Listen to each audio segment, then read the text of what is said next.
Hello, everyone. Welcome to the second of our live stream series. So, this is our Sunday live stream where we discuss the latest happenings in news and current affairs from around the world from a conservative perspective, as always. This is still in our Election 2020 series, hence why we have it in the splash screen, but we're expected to change it up soon. And if you do have any feedback on the live stream, on any of the topics we discussed, leave a comment down below if you are watching in the future, or if you're watching now, feel free to say hello. That's your opinion. My name's Connor Allen, and I'm joined, as always, by Ian Smith.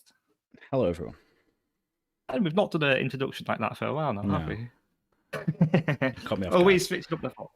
Exactly. So I think, in terms of the live stream today, we've got quite a few cool, interesting topics for you. We're going to start off by talking about lockdowns. So we'll be talking about California and the Republican gains there. Wokeism, as always, because we always like to throw that in there every often during our videos.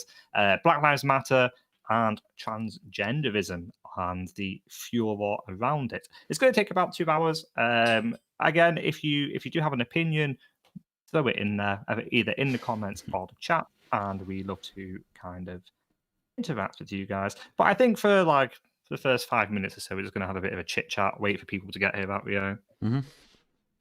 It's been a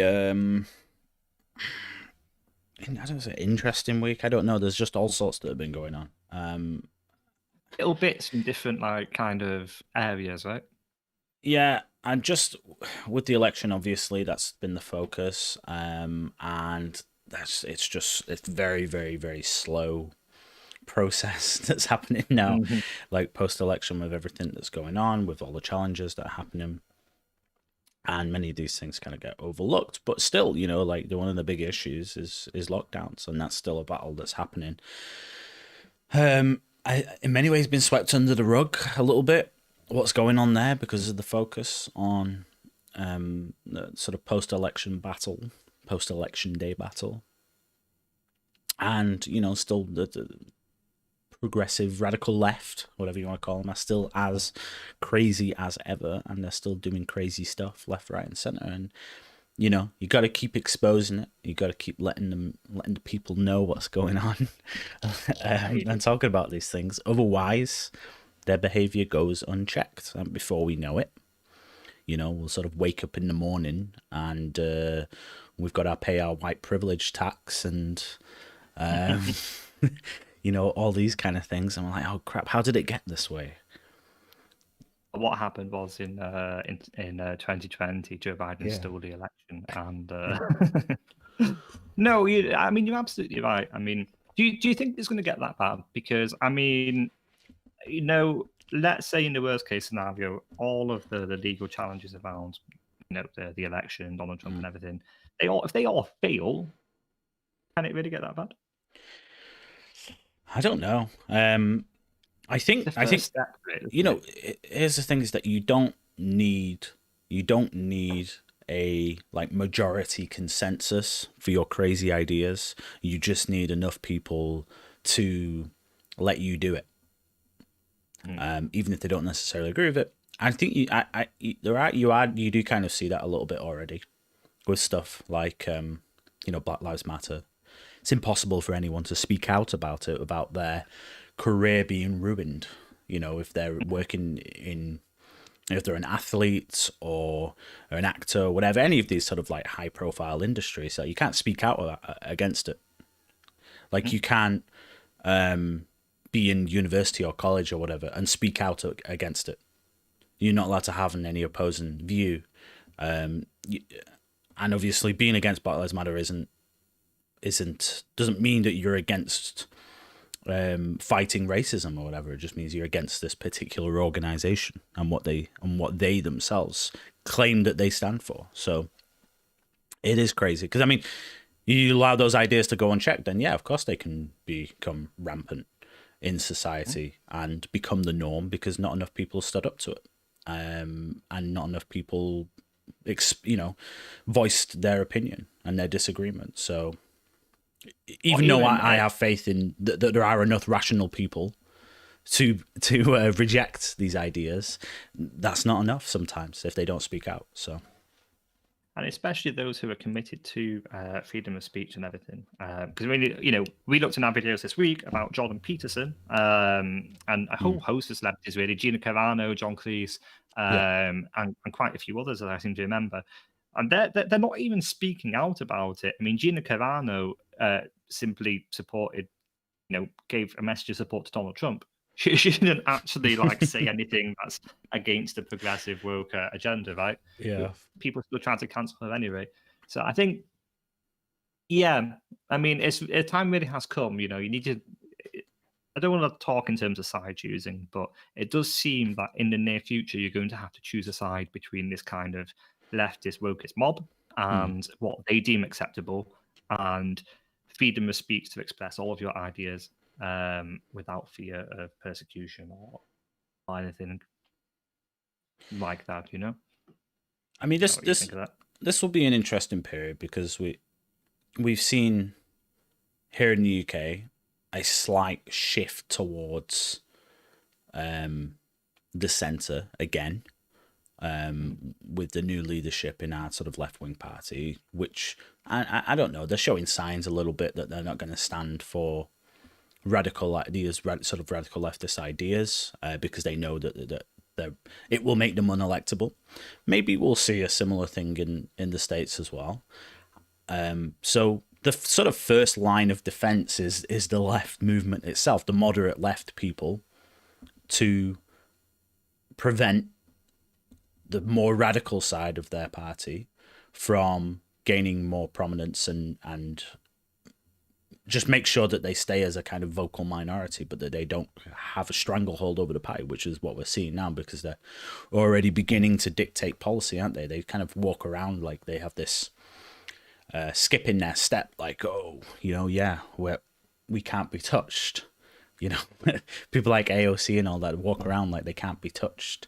Like, yeah, we can do what we want and we can say what we want. And they often speak out against the leadership and what the leadership of the party wants. Ridiculous, isn't it? Because the ideas weren't vindicated in the election. They narrowly avoided disaster. They spent 4 years talking about how Donald Trump's a racist, and then all the minorities abandoned them. It's quite poetic, actually. And I mean, that's the topic going to come on later, isn't it? So we probably shouldn't discuss that now. Yeah. But yeah, I mean, do you want to proceed then? I mean, we've given it 10 minutes.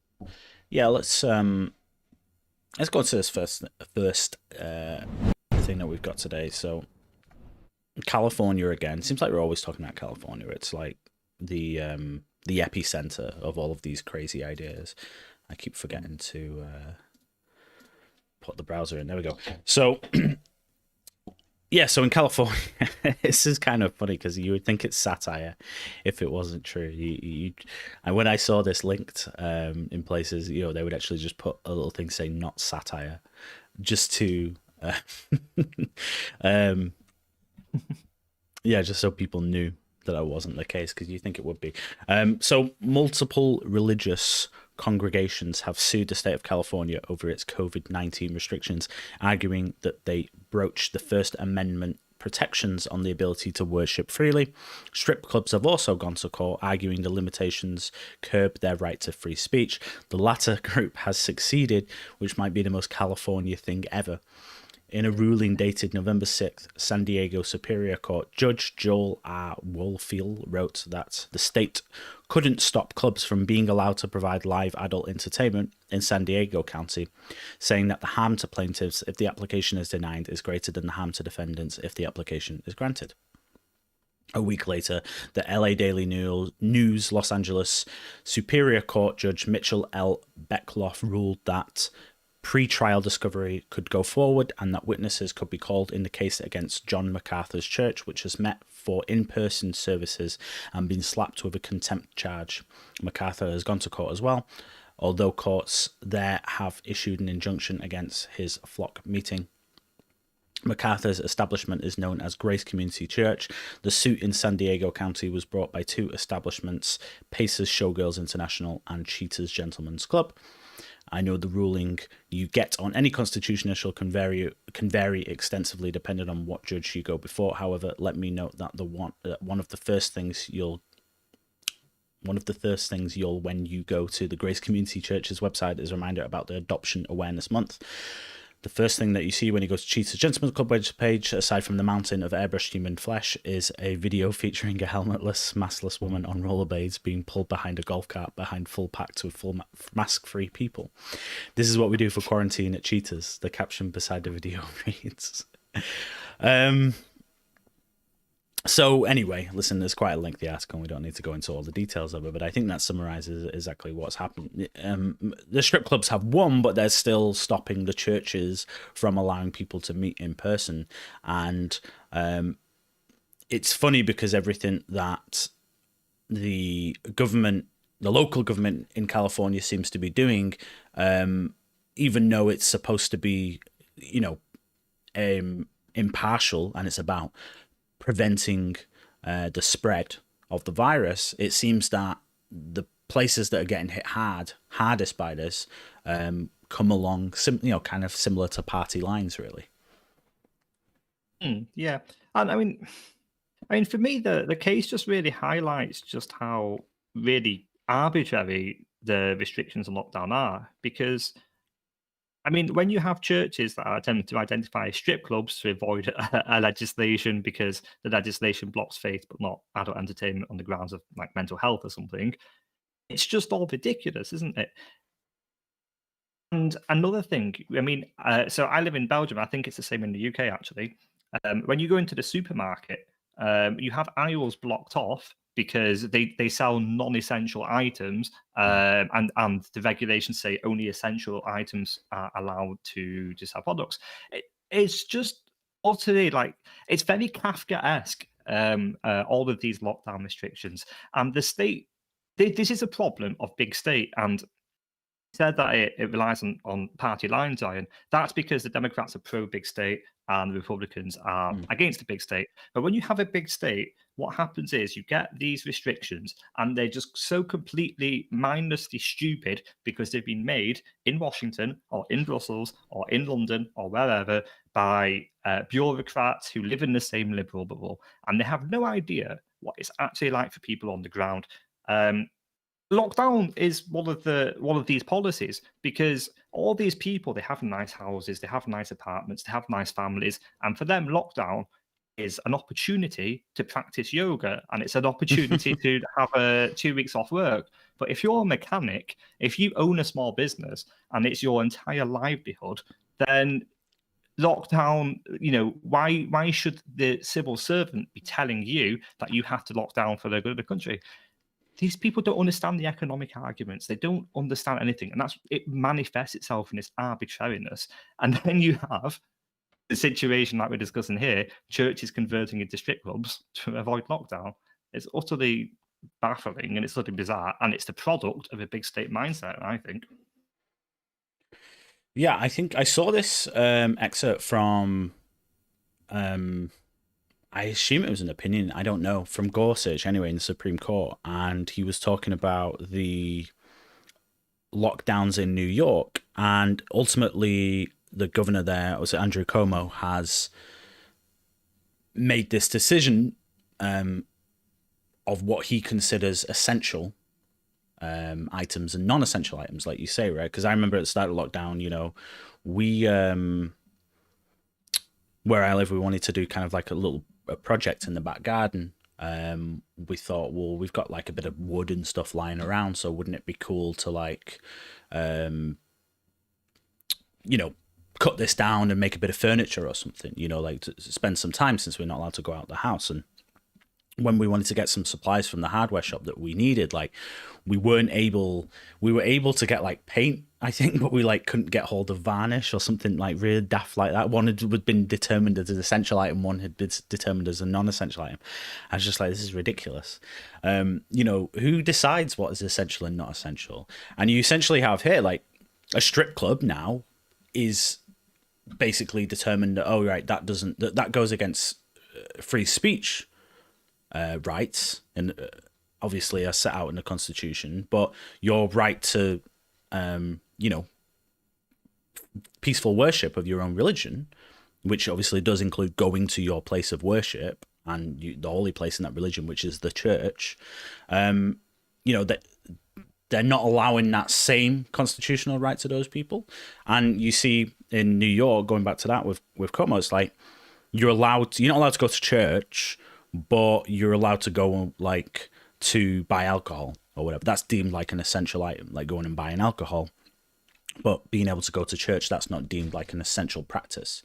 So everywhere you go, all over these like Democrat left-wing run states or counties or whatever, they basically say, okay, well, all the things that we basically don't like, we're going to allow, that we're not going to allow, and all the things that we do like, we are going to allow. And so they're using coronavirus effectively as a way to hurt their political opposition, the voters that don't want to vote for them anyway, which is just insane. And you see this everywhere. Actually, I've seen it in like multiple countries where they're just like, well, we don't really care about business and stuff anyway, so yeah, we're just going to shut them down. We're not really bothered. Yeah, absolutely. And they just don't understand the impact, do they? And again, like it's that kind of like arbitrariness manifests itself in the application of the Constitution. Free speech and freedom of religion, they're not tiered. Kind of, one isn't more important than the other. The Constitution needs to be applied equally because it's the most important document in American politics, right? Or in the American judicial system. You can't be denying one and accepting another. It really is ridiculous. And I mean, I just don't. It's like you said. It just feels like satire, doesn't it? I don't really know I don't really have anything else to say on this. Like my mind's gone blank. I just looked at the title there, and it says, church turns into strip club, provide services, and it's just blown my mind. It continues to blow my mind. I think something I might add is it just shows the contempt that the Democrats actually have for the Constitution, actually have for the type of government and the structure of their government that has allowed their country to flourish, to become the biggest. Like when the Constitution was written, America was basically irrelevant on the world stage, right? I mean, they had obviously, have their own influence and stuff, but in terms of the other big powers that existed at the time, they were nothing really. But it's flourished and grown in 1780. Sorry? Not in 1780. Yeah, exactly, right? A small regional power. Exactly, small regional power. So now, though, it's the biggest country in the world in terms of the power that it has economically. I mean, in so many different ways. And it's the place that people look to now as the example of how do you build a country that has, the values and principles and the prosperity that comes along with that we hold as kind of like our ideals in the Western world.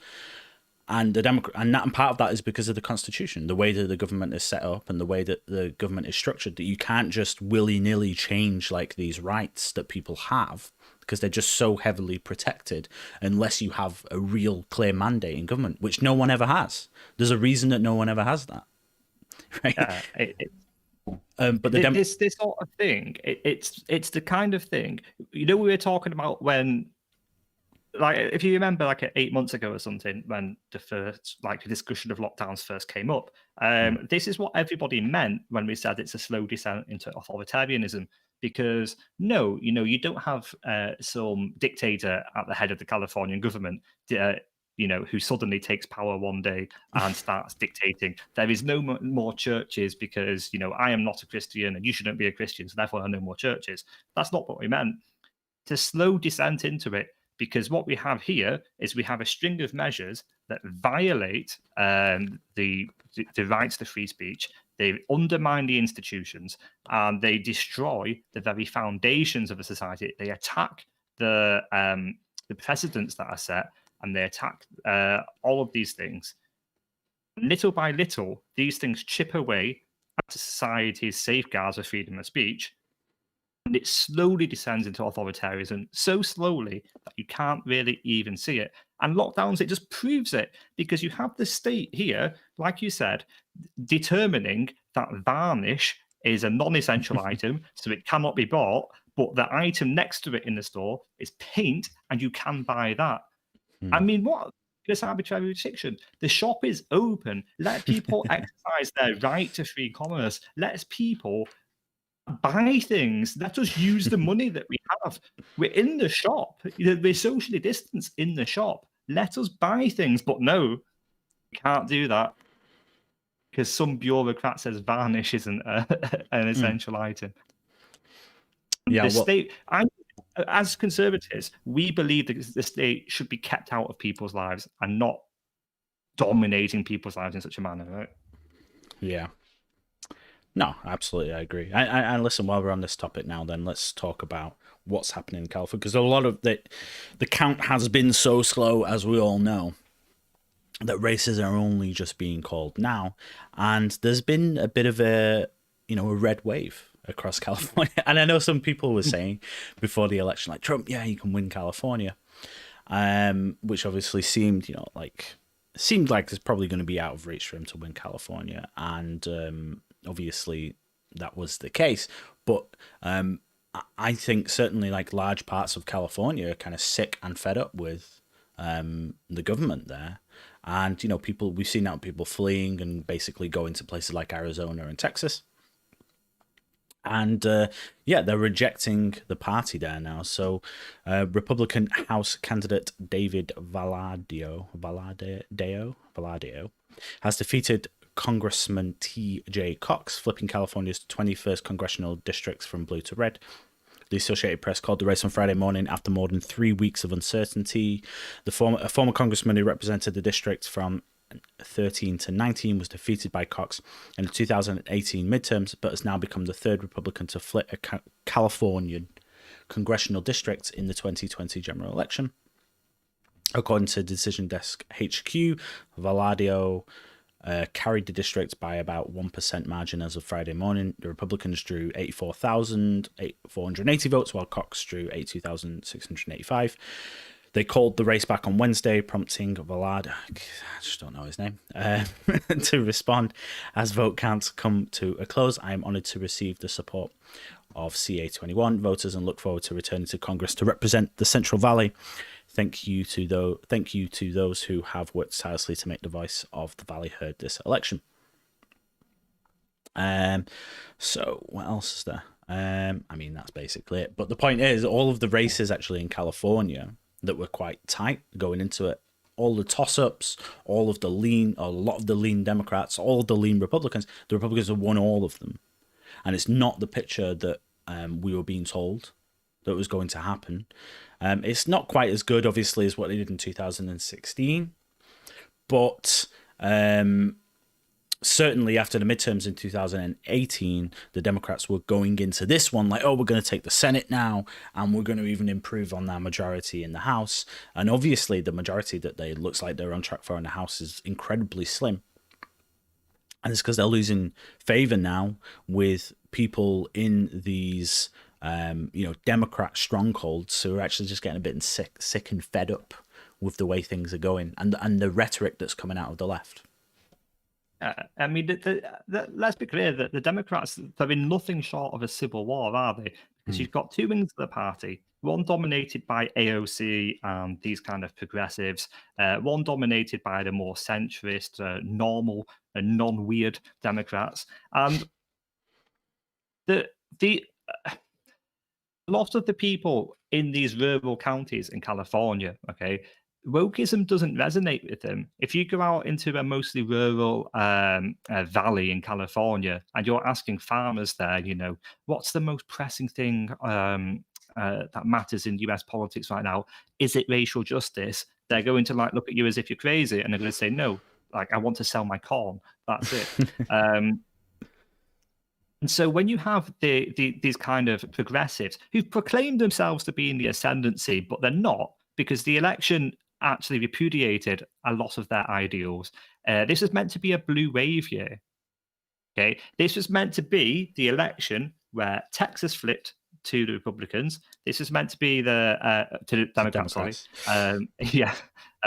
This is meant to be the election where, the Democrats made sweeping gains across the board, and, winning Florida easily, that sort of thing. And it just didn't materialize. And again, it's because people are put off by this woke agenda that seems to have taken root in the Democrats. And if it hasn't taken root, it certainly has manifested itself in a braver manner, in a more confident way. And so what you've got is Republicans making gains. Instead of the blue wave, Republicans are making gains in the headquarters of wokeism. If there's one place in the world that everyone can point to, and like you say, the epicenter of these woke ideals, California, and people wouldn't even hesitate to say that. But Republicans are taking temperature there and holding it, increasing their performance in 2018. I think 2016 was a bit of a mirage, because you had like these kind of counter-establishment Bernie bros who also turned out for Trump across the nation in 2016, and obviously quite a few of them located in California. By 2018, all the Bernie bros had abandoned Trump. You're not going to vote Trump if you're a progressive in 2018. Like, simple as that.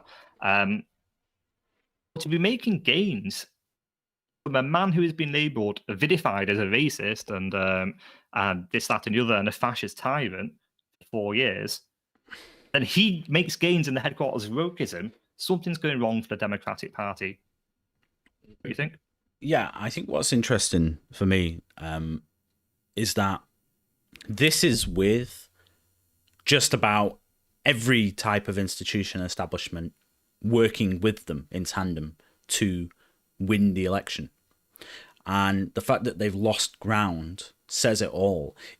It's interesting because for me, it really kind of like gives me hope that even those living in the absolute most liberal echo chamber that they possibly can, just sitting watching CNN or whatever, or wherever they get their news from, that these people can still be reached with the message and with the policies and the ideas and the values that we have, simply because they're looking at what they're watching and they think, well, that's like, this just doesn't add up. Like, you're saying this, but then I can see you're saying this on your channel, but then I can see with my own eyes that it's not true. And you're going on about like the protests and saying, oh, they're mostly peaceful, and then I can see though the damage that's being done with my own eyes. So the fires in the background are burning, and they're mostly peaceful. There were only several people injured and only several people maimed and killed. Yeah, and when that's happening, then they start to question the reality that they're being fed, and they break out of then this chamber. Like, and I think most people, they don't intend to be in an echo chamber. They just sort of find themselves there because they put trust and faith in these institutions to be truthful with them, and they're not. Obviously, they're feeding them narratives. We all know that. We can all see that. And it just gives me faith that those people have gone, well, no, this just doesn't add up right to me. It just doesn't make sense. Logically, it doesn't make sense. How can that be? And obviously, they've looked and looked at other situations, and they've listened to the message coming from the other side. Probably a lot of that comes down to, the Republicans did a lot of great campaigning, I imagine, in a lot of these counties and a lot of these districts. Probably, really getting the vote out, reaching out, knocking on doors, putting the message out. Probably some good targeting with ads and this kind of thing. And what's happened is obviously people have then rejected this ideology that they've been fed, and they've gone, well, no, it just really doesn't resonate with me, because these are the things that I care about. They probably used to vote for the Democrats thinking, oh yeah, this party cared about people like me, and now they don't anymore. They don't really care about people like me at all. I'm not doing very well, but I'm being told that I'm privileged anyway. Like, what I need like jobs and prosperity and a opportunity and a future for my children. The Democrats used to offer that to some extent to me. They used to, subsidize certain things, or they used to put money into infrastructure in these areas that really helps out my community. And it's like they seem focused now. They're probably thinking they seem focused now just on going after these, going down, starting these wars, culture wars that really don't resonate at all with anything that they believe or hold dear. So for me, just like I say, the bottom line is that it really gives me hope that no matter how many institutions are stacked up against people like Donald Trump, his message is still getting out there to even people living in the absolute biggest strongholds that the Democrats have. And that should be a real good sign for all of us going forward. Yeah. And I mean, I guess, if we think about it, California is where a lot of these ideas come from. But I guess we have to admit there's a lot of normal people living in California. And I feel sorry for those folks. Right? I feel so bad for them. And we have a few Republican Californians on our channel, don't we? I've seen in the comments from time to time. So shout out to you guys. There's a hell of a lot of normal people there. There's a hell of a lot of people in California, right? Like if it succeeded, it could form its own state quite easily. There's a hell of a lot of people living there. And I just feel so sorry for those folks who, like you say, they're white, they're working class, they're disadvantaged, they're struggling, and then you have some, Californian teenager who's well off, who comes to you and says, "Yes, Queen, you are just that is so problematic. You are wearing a black shirt. Do you know the history of that?" Like this sort of thing. And it just becomes more and more ludicrous, like the more you listen to those people. And because they shout the loudest, because they're very, very tech savvy and they do a lot in terms of social media. Go onto Twitter, right? And you see 1,000 of these people.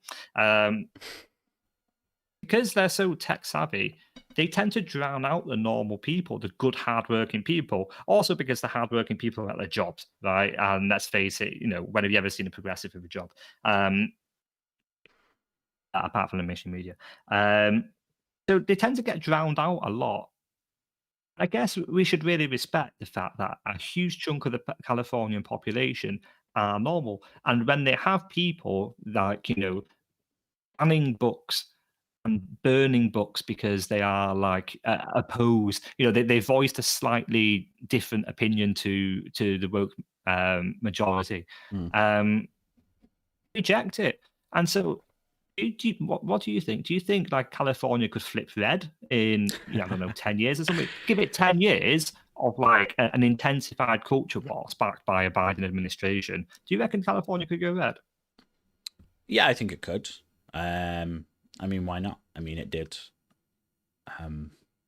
30 years ago. So 32 years ago. So, oh no. Before we were born. 36 years ago. Yeah.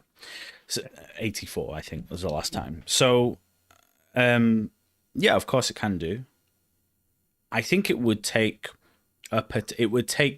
somewhat of a cult of personality like Trump, but maybe a fresher type of blood in the Republican Party.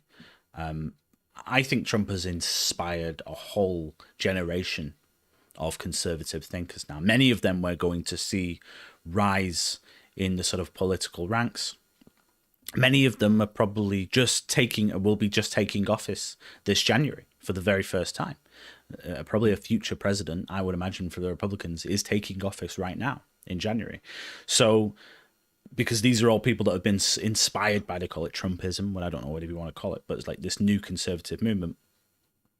He's put fresh blood into the party, a fresh lease of life, and he's cast this huge broad tent, as we say, and brought all of these new types of voters under the wing of this message of, America first and doing right and fighting for the American people and doing away with all the corruption in American politics and all of the special interests. People are sick of all of that. They're sick of special interests and lobbyists. They're sick of elitists telling them what's best for them. And they just want someone who's going to be there and fight for them. And I think a real fresh, younger person coming through the party, I do foresee at some point in the future, maybe over the next sort of 3 or 4 elections, there being a huge landslide win for Republicans if they can find this person and get them on the ticket. I really do, and that would include California. Yeah, probably the only place that like wouldn't be able to flip red under any circumstances, like Illinois or something like that. Probably it's like there's probably no hope for those guys, but everyone else certainly. Because I mean, it's not just in America; it's worldwide, isn't it? Like, the conservative movement has revolutionized itself in the last 10 years or so. And when you consider conservatives, let's say, at the turn of the century, and they were commonly perceived, and with good reason, to be kind of out of touch, to be kind of, neocons, very like all the things we'd have a look at the Democrats now. We actually they're dominated by special interests, dominated by lobbyists, that sort of thing, and that they're not in touch with the people, and that they're the party of the old, the corrupt, and the bigoted. It's not like that anymore. All across the world, even in the UK, when the Conservatives managed to take areas that hadn't voted Conservative for hundreds of years, and the Conservatives managed to dominate them. The election where they were expecting 48% of people to vote against them simply because of Brexit. Okay, that's incredible. If you look at the gains in France by Marine Le Pen's party, the AfD in Germany, the Conservative governments in Poland and Hungary, these aren't the parties they were 15, 20 years ago. And the Republicans have managed to, the Republicans will pick the fruit of that revolution in the next 10 to 15 years. The Democrats, and we said this during the election, didn't we? The best thing that could have happened to the Democrats is to lose this election, because they would give them the time to revolutionize themselves and to do real soul searching and abandon this woke agenda and realize it doesn't have any effect. It doesn't touch American hearts. They haven't. So we really could see an era of Republican dominance emerging. Yeah, I think in many ways they're setting themselves up now for a massive, massive loss on the horizon. I really do. Because this breeds a sort of lease of life into those. Well, it legitimizes, and you see this, we talk about the Civil War, those on the more radical side of the party are saying that this now means that people are rejecting moderate left ideas, which obviously, I mean, listen, I guess they could be right. I mean, we'll see in the future. I imagine in the near future, it is obviously quite difficult to really put your finger on the actual public sentiment and exactly where their sort of feelings lie, because obviously we can't trust polls and this kind of thing. But I personally believe that the vast majority of people will reject the radical left ideas if they gain a stranglehold over the party and become the policy of the party. I think Joe Biden kind of did a pretty good job of convincing people that, well, I don't know, did he? But I think he convinced enough people that, he was this moderate. Look, he has got a record, obviously, of being that. In his time in the Senate, many times he's agreed with Republicans on things and voted with them. Often things that he's been wrong about. But so I think. Did he though? Because all he did was hide during the election. He was intentionally vague on policy, so as to people didn't know what they were voting for Joe Biden. They voted for or against Donald Trump. Yeah, no, certainly, but obviously Trump's team, wanted to make the Democrats out. Wanted to make it out like when you're voting for Democrats, you're voting for like the radical left, which is true because you've legitimized them now. They have been legitimized, and like you say, they've kind of got at this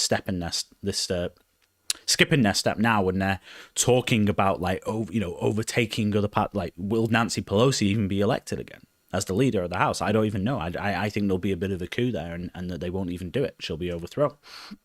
So they have legitimized the left. I just think that Joe Biden did enough, maybe just from hiding, yeah, like you say, that you know, a lot of like moderate lefts still just went, yeah, no, we can. Yeah, a lot of moderate lefts still voted for him because they were like, well, you know, it's better than you know, someone like AOC or whatever, or someone like that, or Elizabeth Warren or Bernie Sanders. Like Elizabeth Warren and Bernie Sanders have their supporters, obviously. That, you know, there's no doubt about that. Maybe they even, you know, have the support of half of the Democrat Party, but their ideas are unelectable because they just don't have enough support nationwide to do the things that they want to do. And so I think Biden convinced enough moderate leftists that he was going to act as a kind of defense against them still. But I don't think that will be the case. I think he'll effectively end up being a bit of a sock puppet as time goes on, if he does become president. And it, like I said, just going back to what we were originally saying, that will then set the Democrats up for a huge loss that they've never, that they will not see coming. And they then have that moment when the dust settled from that big loss to figure out what it is they actually want to do.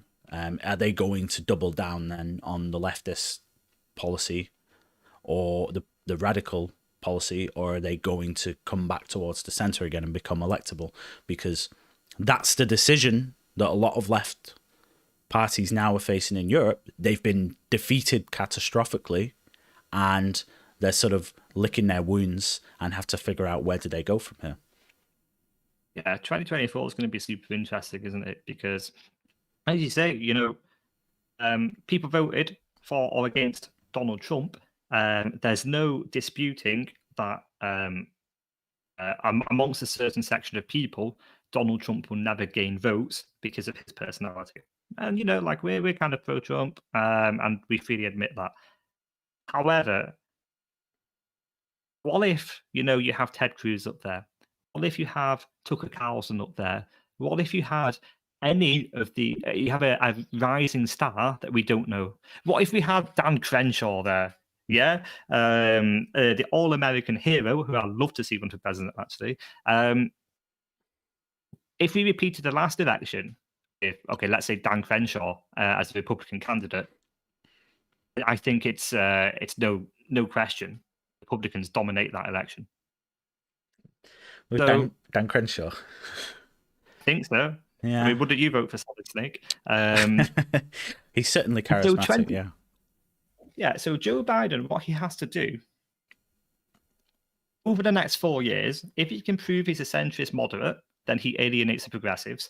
If he proves he's a progressive sock puppet, he alienates the moderates. So I think whichever candidate Republicans put in 2024 has a massive chance of sweeping that across the board.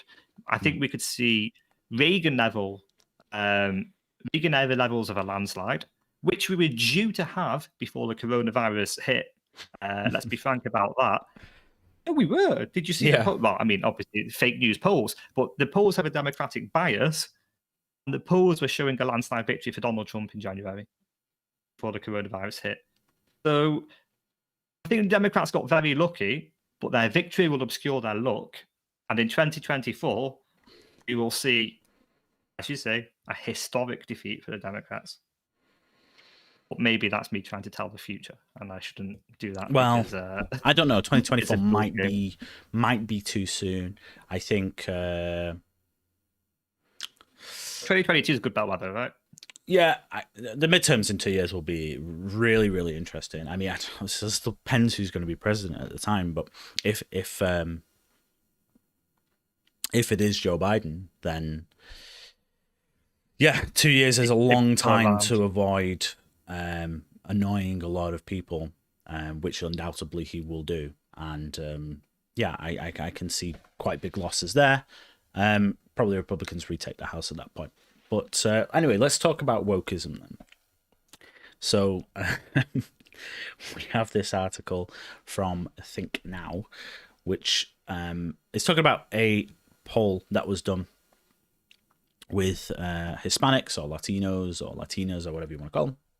And that is the whole point of the whole, is how did they identify themselves? Because the left have kind of created this new label like Latinx to I guess like degenderize or what would you call it? There's a better the word. language differentiates Latino. Yeah. And so to avoid that problematic, because it assumes the gender roles, they've invented Latinx, thus avoiding and including all millions. I mean, there are millions of genders, Jan, and all of these are included in the Latinx label. Yeah. Okay. I tell you what, this is actually a really interesting article in general. So this is from, do you know what? I don't know who it's from. Oh, there we go. Mario Carrasco. There we go. This is what Mario says. So one of the greatest challenges facing marketing departments and political campaigns today is the inability to discern signals from noise. As a professional market researcher, I see this on a daily basis. Social media listening teams regularly confuse online chatter for real-life trends, and this can misinform entire PR and advertising strategies. Over the past few months and years, several of our clients have noticed the term Latinx trending as a new ethnic label to describe Latinos. It has been used by academics, activists, and major companies, including NBC and Marvel, as well as politicians like Elizabeth Warren. We were curious about the appeal of Latinx among the country's 52 million people of Latin American ancestry and decided to test its popularity. While my colleagues and I are progressive on social issues, as researchers, we have to put aside our personal biases and render advice based upon the best available empirical evidence. Oh, if only they all thought that way. That's incredible. To examine the acceptance of Latinx, our firm conducted a nationwide poll of Latinos using a 508-person sample that is demographically representative of census figures, yielding a plus 5% margin of error of 95% confidence interval. We presented our respondents with 7 of the most common terms used to describe Latinos and asked them to select the one that best describes them. When it came to Latinx, there was near unanimous. Despite its usage, yeah, it's struggling with words. Despite its usage by academics and cultural influencers, 98% of Latinos preferred other terms to describe their ethnicity. Only 2% of our respondents said the label accurately describes them, making it the least popular ethnic label among Latinos. And you can see the actual figures there are quite incredible. 2%, like by far. I've never heard of this one before. Chicana. I don't know that one. That's a good one. But yeah, most people obviously go with Hispanic, Latino, or Latino, like as you would expect. There's a reason that they obviously are so popular, the terms, because that's the terms that people use to label themselves. So some have speculated that Latinx resonates with women and Latino youth. We have found no evidence of this in our study. While Latinos' preferences for other labels vary by age, the limited appeal of Latinx is consistent across generations and genders. Only 3% of 18 to 30-year-old respondents in our poll selected the term as their preferred ethnic label. This is roughly the same as the 2% in all the age groups. So what I just think is really interesting, again, it shows outside of this elitist bubble that a lot of these establishmentarian figures are in. They actually are just completely out of touch with the general public on a lot of these issues. And we've just rehashed this argument and spoken about this multiple times. But this term Latinx, they've tried to manufacture a term. And people just aren't adopting it because it doesn't resonate with them whatsoever. Yeah, how many Hispanic people do you think were in the room when AOC or whoever it was dreaming up the term Latinx? It was probably 0. Okay, it was probably like 5 white dudes and 5 white women to be balanced, and they invented this magical term that no one identifies with. And like you say, it's just reflective of being utterly out of touch. We have the same in the UK, by the way, because we have this label BAME to instead of the word minority, you use BAME, but like people were being called BAME if you're like just a black dude, Okay, you're getting called a BAME person, and like, what the hell? Like, no, of course, like nobody wants to have these like weird labels put on them.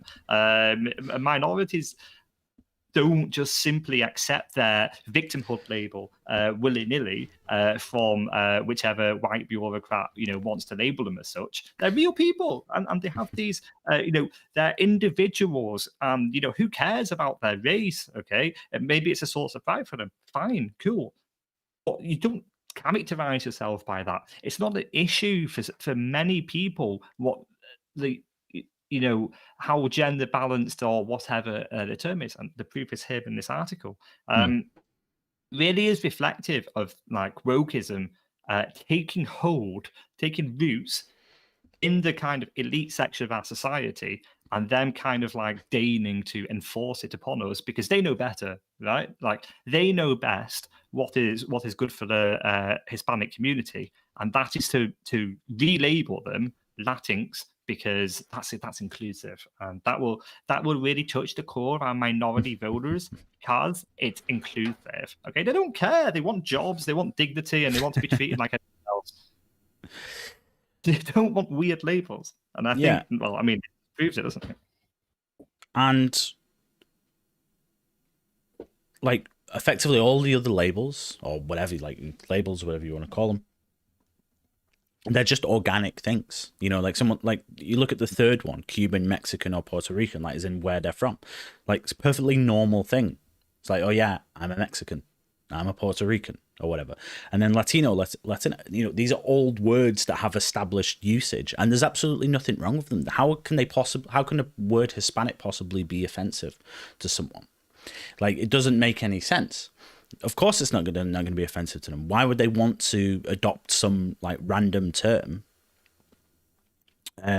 where they've effectively said this is something you should be concerned about, and here's a new thing that we've introduced to so you don't have to worry about it or whatever anymore. And like you said, yeah, BAME, that's another example of it, and you hear that one all the time. But I feel like they're actually getting rid of that now and trying to introduce another term. The reality is, it doesn't matter what you come up with. There will always be a group of people that will be, there'll be that one person who is offended by it. And it's ludicrous. We shouldn't attach so much value to like these words. They don't matter. They really don't matter. They're really not that important. People don't care. And it's just, again, the left's obsession with grouping people in these little boxes with identity politics, man.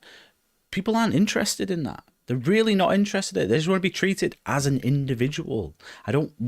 Before this whole wokeism happened and this whole spread of all of these ideas, like, when did anyone, I can't recall anyone ever describing me as like white or whatever. Like, no one cared about these things. No one ever cared about these things. The thing with us, right? Okay, so we kind of had a similar experience, didn't we? Because we're English, okay, and Scottish people were quite offended because foreigners were calling them English, because English was being used as a byword for British, as someone from the British Islands, right? I kind of get that, because it's factually incorrect to call them English. Yeah. Okay. So either British or Scottish for them. That's fine. That makes sense. Okay. But if someone came around one day and started trying to call us, I wouldn't be able to think of such a word, but I don't know, Saxon heritage or something like that. It would just absolutely blow our minds how stupid it is. So why would it be any different for the Hispanic community? And okay, if we're calling a Mexican a Cuban or a Cuban a Mexican, that's factually wrong. Okay, yeah. But Hispanic, yeah, they come from the Hispanic from the Latin world. It makes sense, but it's not a indicative of a desire to have a term that accurately includes all the gents, all this rubbish. Like, no one cares, and like we say, no one cares. Why are policymakers spending their time doing this instead of working out ways to cut our taxes and give us better bang for our buck and give us more jobs? Yeah. And I think the difference is, when you're talking about the example of like Scottish and English and this kind of thing, that's an organic thing that's come about. That's enough people have been annoyed by such a thing that they've come out and they've said or have vocalized that they're annoyed by it, that it's become something that we're familiar with. Like, we know of this, we know of people that have said this because there's enough people that are annoyed. But that's an organic thing where they've gone, oh well, we're not happy with this, and you know, fine, in that scenario, like, then other people are going to, you know, pay attention and notice and be like, oh well, look, this group of people from this particular part of the UK are like, oh, why do you keep calling us English or whatever? And then people educate themselves about it and they go, oh no, yeah, it was a bit ignorant of me, wasn't it, I guess. So, but this isn't that case. This is just completely manufactured. They've manufactured a name. They've manufactured a name that they think is going to be inclusive, and it's like it's like trying to create a brand. And because if it's not organic, it's like, well, you know, unless you're going to pump absolutely loads and loads of money into it and, you know, make sure everyone's aware of it, then no one's going to know about it because no one cares. You're trying to manufacture an issue. This perfectly demonstrates how much of an issue the whole thing is with people in the Hispanic community or the Latino community, Latina community. Like, they don't, it's not an issue to them whatsoever, because if it was, then they would have picked this up really quickly and it wouldn't be down there at 2%, which is just an absolute fringe of society. And they're obviously probably like absolutely crazy, extreme, radical people who eat up everything that's fed to them. And say words such as "Yas Queen" and I think that this is reflective of the real authoritarian strain of the wokeist movement, right? Because it's not like kind of proposing these labels, and you know, people can adopt them if they want to, but here is a gender inclusive term, use it if you want to. Okay, they are obsessed with altering and changing language so that the sheer possibility that someone somewhere might be offended is down near impossible, right? And you see this all the time. You know, the assault on the English language really has taken on new levels in the last 10 years. And what it reminds me of is in 1984, and you know, okay, you know, you're rolling your eyes. I can hear it through the microphone that you're rolling your eyes. Always going to compare the left to 1984, okay? But in 1984, they are changing the English language so that the possibility of dissent is literally impossible, because you know, you literally cannot think in the words necessary to disobey the state. Well, it's the same thing, okay? They're trying to remove terms such as, like, I don't know, white or Hispanic, and replace them with things because it's somehow like this war on the possibility of people being offended. I just think it's absolutely crazy. It's so authoritarian. They don't want to gain consensus for this, and they don't want to go to the people, propose their ideas, and have people, you know, accept it or reject it or whatever. They want to impose it from the top down and force it on people because the root of their ideology is that I know best what's better for you than you do. And it's so arrogant, it's so liberal, and it's so authoritarian. And I think therein lies the radical left's like modus operandum, which is to seize governmental power and then enforce their ideology upon people that would reject it normally. And it's funny, I mean, this is effectively how Jordan Peterson came to prominence, because he was against the idea of compelling people to reference people by their preferred pronouns or whatever. And he was like, well, I don't, you know, if someone says to me, oh, I want to be referred to as, you know, Z or whatever, then he was like, yeah, I'll do it. You know, I don't particularly care.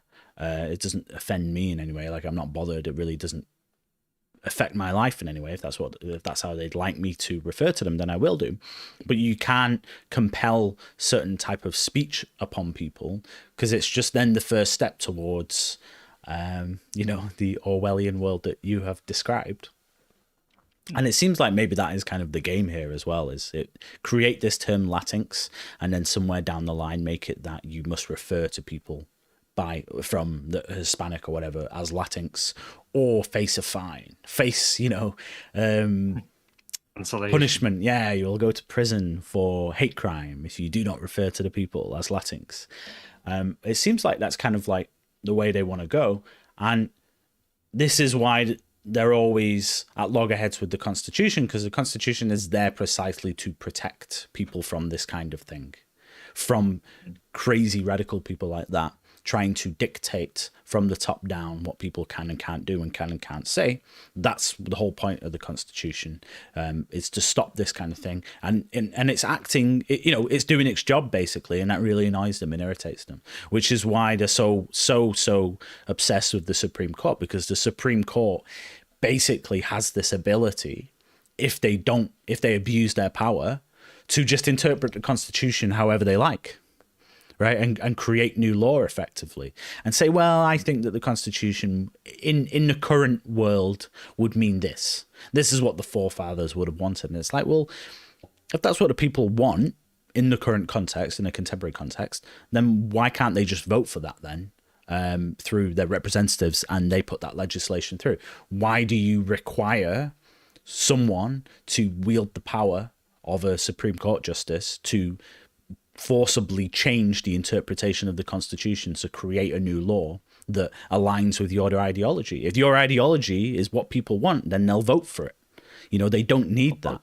So they know that that ideology is unpopular, but they have the arrogance to not realize it. Okay. The problem with the lefty wokies is when the people absolutely reject them, as they have done time and time again. The problem is never with the ideas they're putting forward, okay? It's never how they package the ideas. It's never how they sell it, anything like that. Problem is the people who haven't voted for it. And we saw that since 2016. What an assault we've seen on Trump voters.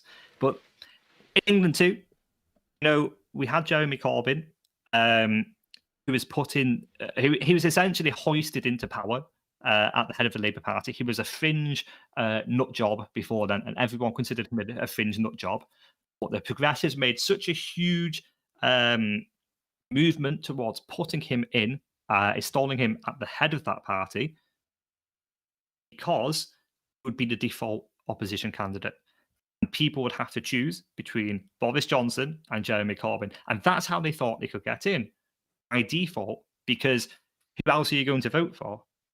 Jeremy or Boris Johnson. In the end, even Remainers were voting for Boris Johnson because Jeremy Corbyn was so unpopular. And it's exactly the same here. They don't want to have their ideas scrutinized. They don't want to put their ideas to the people and win consent for it through the strength of their arguments, because they won't. They can't do it. So in their arrogance, they turn around and they try to hoist it on it. They think if they change something, it's harder to revert a change than it is to keep it in, right? Like we see that with Obamacare. So they're just looking for the next thing they can kind of get into the government, and then it's more of a pain in the ass to change it than it is to keep it. And they see that's how they view democracy. They see it as a tool for their ideology achieving total triumph. They don't see it as a mechanism for debate about the real issues in society, and that's sad. And that's why we're not leftists. Because we believe in democracy. That's why we're not. That basically does boil it down, doesn't it? In maybe 10 years ago, we would have been, I could see myself voting for a left-wing party. That that would have been our general sentiment. Is like, yeah, sure, why not? Like if I thought they'd do a good job, like I'm not so opposed to them ideologically that I won't do it. And now it has got to that point of where we are. Do you ever vote for a left-wing candidate? I haven't actually, no. I've only been able to vote for 10 years, so there we go. That's why. It just so happened that they went insane when I turned 18. How old were we in 18? We weren't even allowed to vote for Tony Blair, were we? I think I would have voted for Tony Blair. I think I would have. Yeah, I would have voted for Tony Blair, I think. Yeah, definitely. Just because the Conservative Party was in a shambles. But as it is now. So, not that I certainly won't vote for Corbyn over them, though. Anyway, so should we have a little coffee break before we go on? Yes, that's a good point. Actually, we're halfway in. So, it is time for a break, and we'll take back to our fantastic technological splash screen. And as it says, we'll be right back.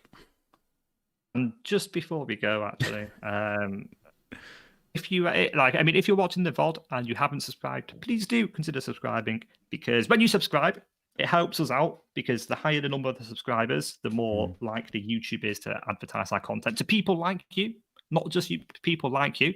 But it also helps you out because you'll get a notification about our videos. So both of those things really help, and it helps support our community. And if you are liking the live stream, please do tell us in a comment. Give us some feedback, because we're new to this. We need to work out how to do this properly, don't we? And we'd appreciate a lot of the feedback about live stream, to be honest. Certainly, yes. And hope to have a little crowd at some point coming, and we can have a back and forth with asking questions and talking about things and offering opinions. That would be fantastic. We had that on election night, didn't we? We did. That was so cool. And that was Loads great. of subscribers joined us, and it was just a night. Like, the lads were in, and maybe more than Got the to wait lads. 4 years for that now. Yeah, 4 years for 2. Yeah. Okay. Yeah. Good point. Midterms. Oh God, that will be spicy. Okay. Yeah. Okay. So we're back in 5 minutes. I'll see you then.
And hello, and we're back again. We've got our coffees now. I see a few more people have joined us, so hello to you, chaps. Don't be scared of saying hello with the chat. Tell us what you think of the topics we've discussed so far.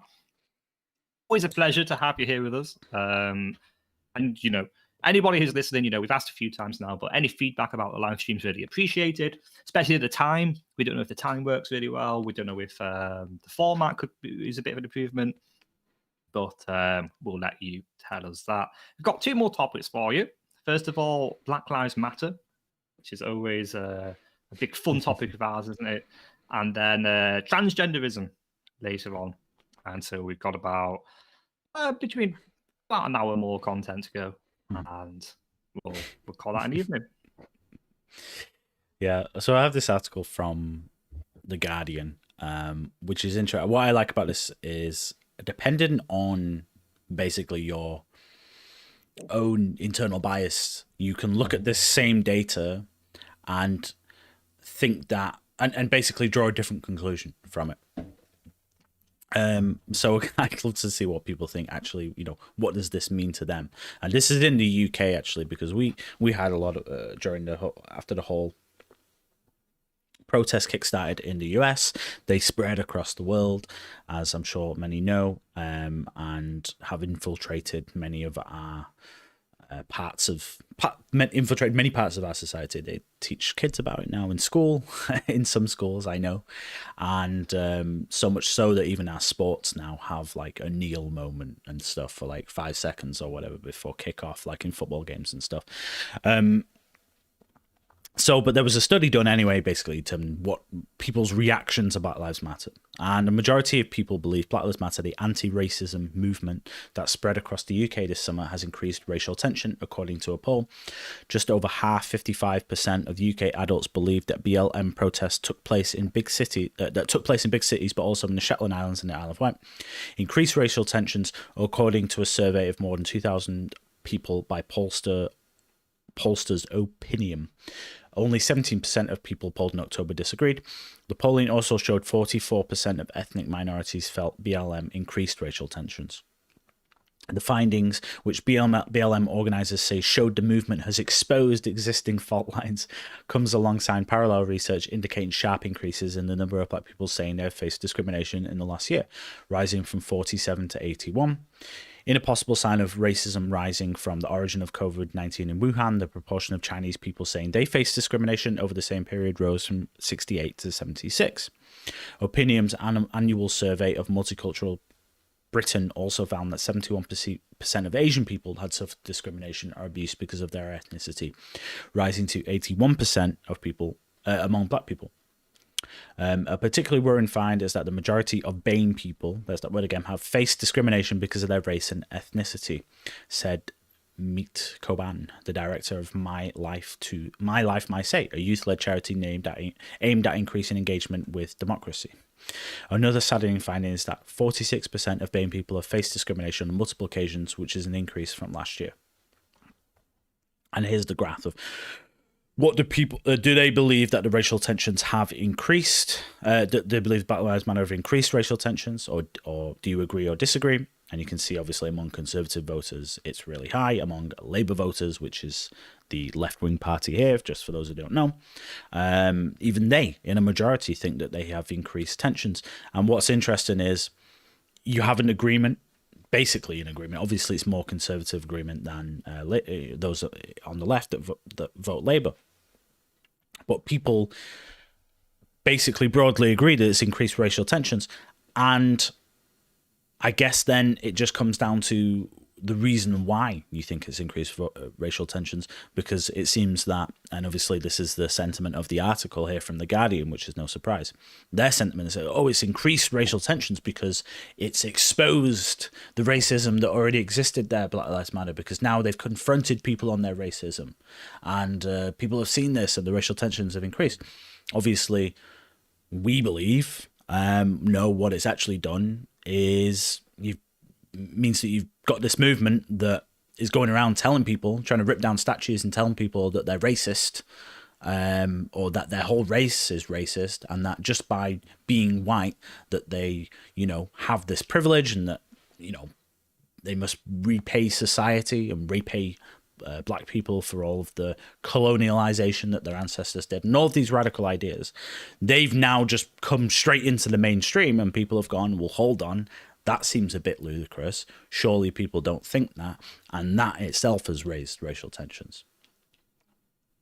Yeah, I mean, if they've confronted the problem, surely there'll be less racial tension than if they hadn't confronted the problem, right? If what they say has happened is true, and that this great movement that included white and black people and included both the colonizers, so to speak, and the colonized, came in, and we tore down those statues, and we built a better world because we've confronted the colonial attitudes of the education curriculum and the societies we live in. Surely there'll be less racial tension because you think things are getting better. Things have been exposed. The corporate world is so pro Black Lives Matter. You see in every section of society, like you say, football matches, whatever, in every section of society, more and more support for Black Lives Matter, or so-called support, I think, but whatever. So that's a good thing. There'll be less racial tension because we're moving towards a solution. Guess what? No, it hasn't, because what it's done is it's got lots of people. And let's face it, if you are a minority in the UK, statistically, you're likely to be poorer because you've grown up in a worse socioeconomic position.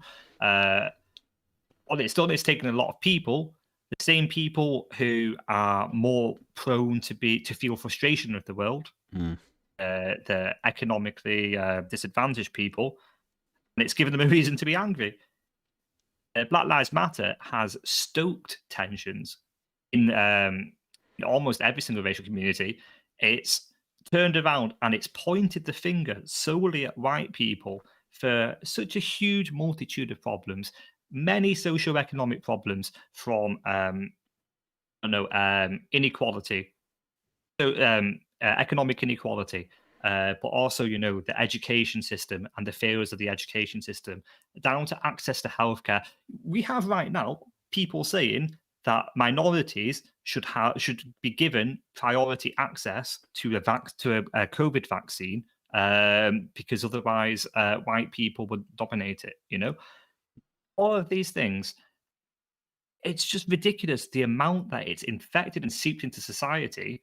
And yeah, people are angry now because not only do white people think they're being unfairly blamed, why should I have to bear the burden of someone who lived 400 years ago and profited off the slave trade?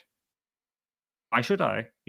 White people feel unfairly victimized. Then black people and Asian people feel like they've got a harder end of the stick because suddenly, someone thrusts a pre-existing problem in front of them and says, look, here's an easy solution. It's the white people that are the problem. It's ridiculous. Yeah, well, this idea of blaming all one group for all of the problems in the world sounds very familiar. But I think what's interesting to me, I think many people that support, those on the left that support things like BLM, fail to understand that because someone is against Black Lives Matter movement, it doesn't mean that they're against or that they're not against racism. Like, use football as the example. Okay, now there's no crowds now, so it's kind of like hard to see or like to know what people's feeling is about things like adding the kneel in and whatever and that kind of thing, because there's no crowd there that would usually vocalize like how they feel about that kind of thing. But football has had for some time now, right across Europe, this kind of like Kick It Out campaign, which is like an anti-racism campaign where they basically try and raise awareness of whenever players face racism on the pitch, which happens often, and it happens here in the UK, and there's no doubt about that. Sometimes players are like, get like monkey chants or whatever, and this kind of thing. Black players get monkey chants when they're on the field. And one of your favourite players, Luis Suarez, got into quite hot water with it. Yeah. So sorry, did I interrupt your train of thought? You did, there? Yeah. So let's not get into the specifics of that particular case. But so players often face all sorts of chants and stuff. And I don't know anyone who is against the Kick It Out campaign. Like, I don't know anyone who's against that. I've never really heard any like vocalization of an argument against that. The idea of, let's just make sure that we pressure people in the stadium to feel like if they are going to be racist towards players on the pitch, that they'll be marginalized. Right. And I think that's right. That's the right way to fight racism, right? Is to present this other argument and say, no, racism is bad. Here's why it's bad. And,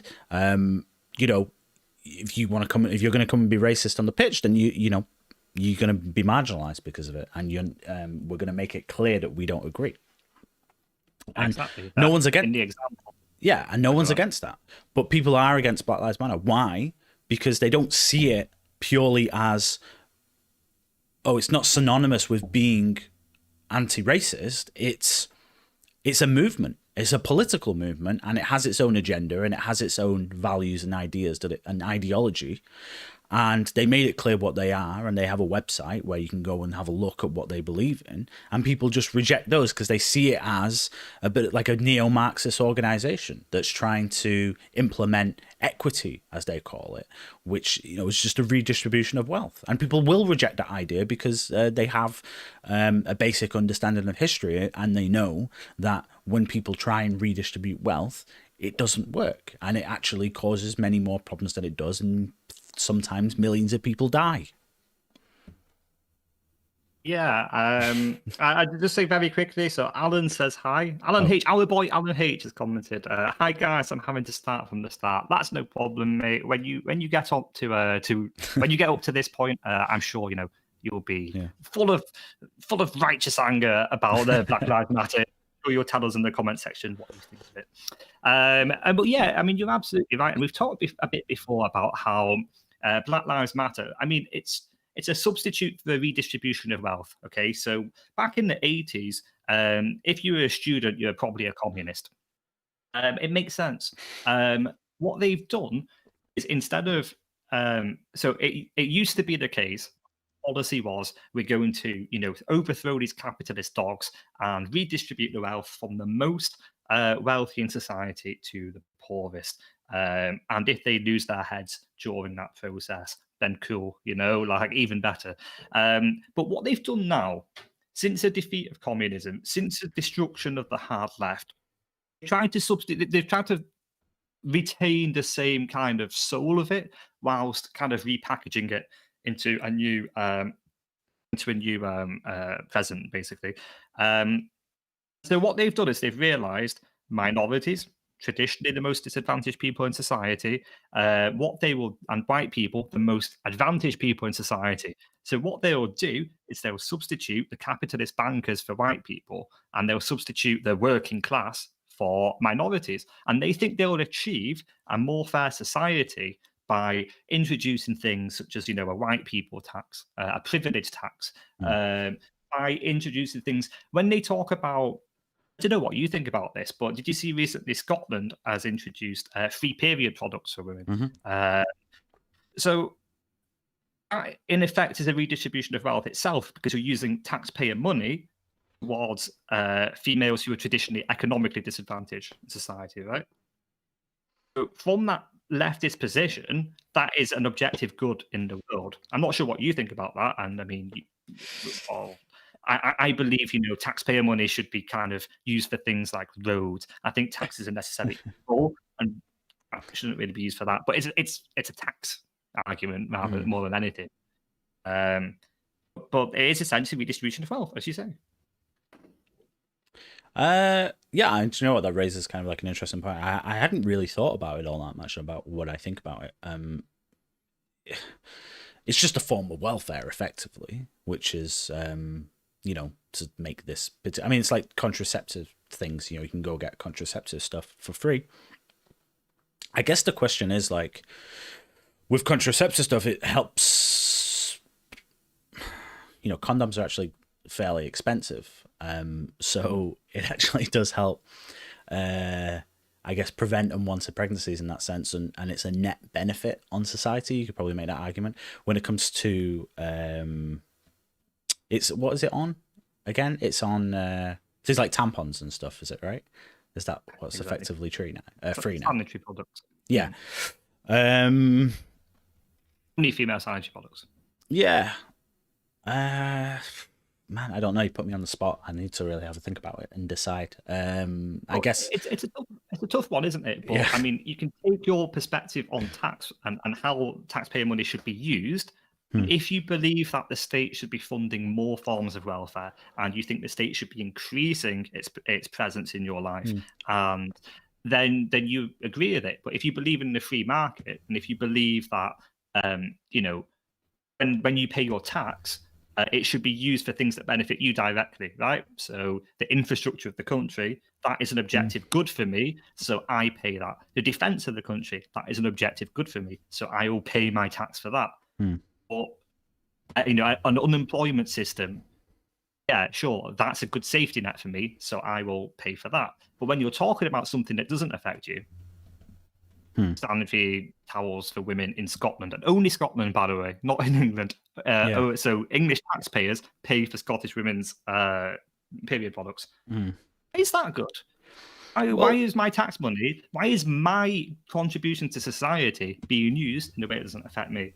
I think that you know, obviously every single person is going to have their own set of things that they want, as you say, taxpayer money to be spent on. So you're never going to have a situation where everything is only stuff that applies to you, right? Obviously, because if it did, then suddenly there's going to be like, you know, just in the same way, there might be something that applies to you and you say, oh yeah, that applies to me, so I want that. There's going to be someone that says, oh, that doesn't apply to me, so I don't want that. So obviously there has to be some level of, okay, yeah, we'll do this because it applies to enough people that it's a relevant thing. So I guess that's just the arguments you'd make or say, well, it applies. I guess the thing is it people's own personal responsibility to, you know, find the money to buy sanitary products? And I guess, yeah, I think you could make a strong argument that says if you're like unemployed, then you get money for obviously unemployment money or whatever it is, or maybe if you're disabled, then you have disability welfare, and those are good things. And I think basically almost everyone agrees with that. I don't think anyone's particularly against the idea of if someone has an accident, you know, at work, and now they're a paraplegic, that they shouldn't receive some aid, you know, to live off. You know, are they expected to just basically not be able to work and die? Obviously not. Like, I don't think anyone wants that. So that's why things like disability, even though it doesn't affect me, I'm happy for my tax money to go towards things like that, because I think basically it's a good thing. It's when money's spent. Applicable to you. Sorry? Like if you had an accident. Oh yeah, of course. So it's in like that position, it would be applicable to you. It's like my own. Yeah, it's like an insurance policy for me as well. So I get that. So really, it's there is a lot. Yeah, everything just has to. For me, it's like every single thing that the government wants to spend money on. The status quo is that they don't spend money on things. You know, they have to make a case to spend money on stuff. Have they met the sort of burden of argument or whatever to show that this is like something that's necessary? I don't know. I don't actually know enough about you know, the whole situation and how many women don't have access to sanitary products or whatever. I don't know. I know they're expensive. I know they are expensive, so I don't know. I guess maybe you can make an argument. I'd need to have to look into it myself. But in general, I think the principle is, yeah, you don't spend money on stuff unless you can make a really good argument why you need to. Not everything, though, is obviously going to apply to you. Oh, no, sure. Got to be accepting of that. But the example here is it unfairly benefits one sex society. So there are, and I'm not saying it's the same to any degree, but male sanitary products Why aren't they included? Okay. Now, sure, I get it. Women shouldn't have to bear the kind of problem, not the problem, the burden of periods and the financial burden of that. I get that, but there are also things, it's the president that set. So, for example, if I look at the issue of mental health, okay, Yeah. 74, I think it's something like 74% of suicides are by young males, and with an extra 10% being older males, right? So suicide disproportionately affects males in the UK or in Europe at least, and I'm pretty certain it's the same for across the world, but I'm not too certain about the numbers. So I could create an argument that said that taxpayers' money should be used to focus on providing free mental health care under the NHS. Okay, that's a great debate to have. But when I turn around and I say, but no, here's the thing: it should only benefit men because men disproportionately suffer from it. Well, Yeah. I'll be called a misogynist, and I'll be called this, that, and the other. Okay. Taxpayer money should be used fairly. It shouldn't be used as a mechanism for redistribution of wealth, which is how I see that. It should be used as in a fair way that benefits all taxpayers, and that's kind of the perspective I'm looking at it. Some people disagree, and that's fine, but that's just the way I look at it from a small state perspective as well. Yeah, I guess really it depends. So, suicide is a mental health issue, so it's a health issue. So if it's a health issue, then it comes under the same umbrella as things like, breast cancer awareness, right? So we have like, the pink ribbons or whatever and that kind of thing. And obviously that's directed towards women. So that's like taxpayers' money that's directly going towards raising awareness for a predominantly female issue of breast cancer, right? So I don't really see much of an issue in raising awareness for suicide, particularly when it comes to males. I think that's basically okay. The issue is that male issues just don't get any attention because they're swept under the rug, because you're supposed to be privileged if you're a male, because you live in a patriarchy. So the things that you deal with aren't as important as the things that females deal with, because you have that step up. That's the narrative. That's the, I think the position of logic, if you can call that they argue from, that's my issue that I disagree with in general. Like if you have a national health service, and we could debate we could debate for a long, long time about whether or not the NHS should exist in its current format. But the point is we do have one now. And so it means that all healthcare issues are supposed to be free at the point of use. So suicide is a healthcare issue because it's a mental health issue. So, so I don't know. I'm not really against the idea of like targeted awareness campaigns or targeted funding towards a particular group if it does disproportionately affect that group. It's just the issue is when you're prioritizing one group over another group. That's when the issue comes. So like you say, yeah, okay, so maybe like, sanitary products or something is an issue for females. Okay, but as long as you treat the issues that face other groups equally and don't give more prevalence towards a particular group, then I think basically that's okay. Yeah, sure. And I mean, like, I get arguments,